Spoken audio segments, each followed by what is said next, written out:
kembali lagi bersama saya Nurdianti Rahma yang akan membahas berita terkait politik, yaitu Presiden tekankan 5 hal terkait pemilu serentak 2024.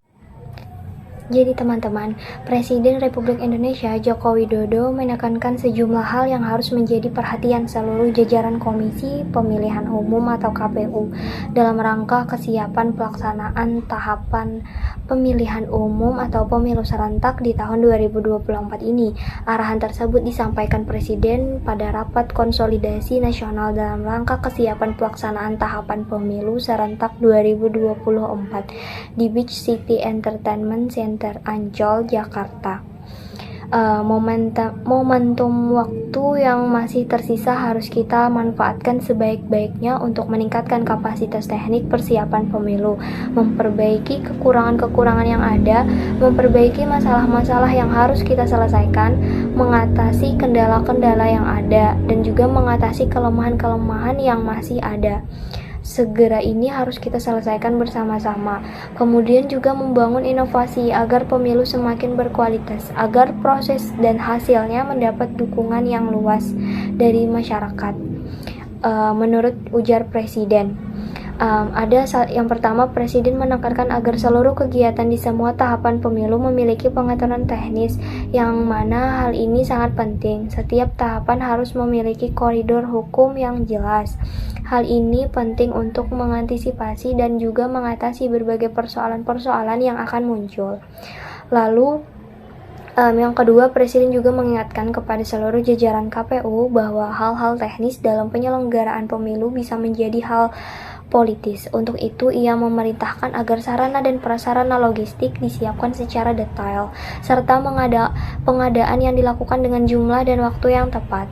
Yang ketiga, Presiden juga mendorong agar dilakukan penguatan sumber daya manusia, SDM, di setiap tahapan pelaksanaan pemilu. Presiden meminta agar seluruh pelaksanaan tahapan dari paling bawah hingga paling atas dibekali dengan pengetahuan, keterampilan, dan kemampuan lainnya yang dibutuhkan, agar seluruh perangkat dan petugas mampu bertugas dengan baik. Menurut beliau, semua jajaran KPU itu harus menyadari besar dan pentingnya tugas untuk mengawal pesta demokrasi bangsa kita. Momentum berharga untuk menunjukkan komitmen dan integritas, menunjukkan dedikasi dan kemampuan terbaik bagi masa depan bangsa dan negara kita, ujar Presiden. Lalu yang keempat, Kepala Negara menginginkan bahwa pemilu 2024 mendatang akan digelar dalam kondisi ekonomi global yang penuh ketidakpastian, sehingga semua pihak termasuk penyelenggara pemilu harus memiliki perasaan yang sama mengenai ini.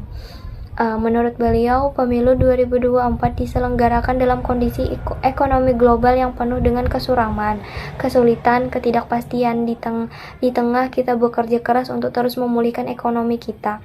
Oleh sebab itu, beliau menitipkan KPU harus bekerja dengan efisien, memanfaatkan anggarannya dengan cermat dan efisien, mengatur skala prioritas yang memang harus.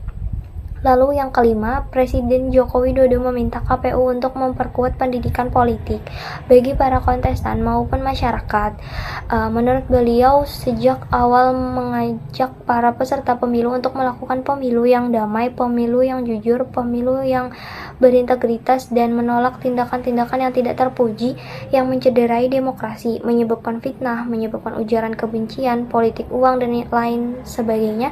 Kita harus mendorong kampanye berkualitas yang menyehatkan demokrasi kita, mengoptimalkan pemanfaatan teknologi informasi, mengedepankan politik atau ide gagasan, bukan politik adu domba.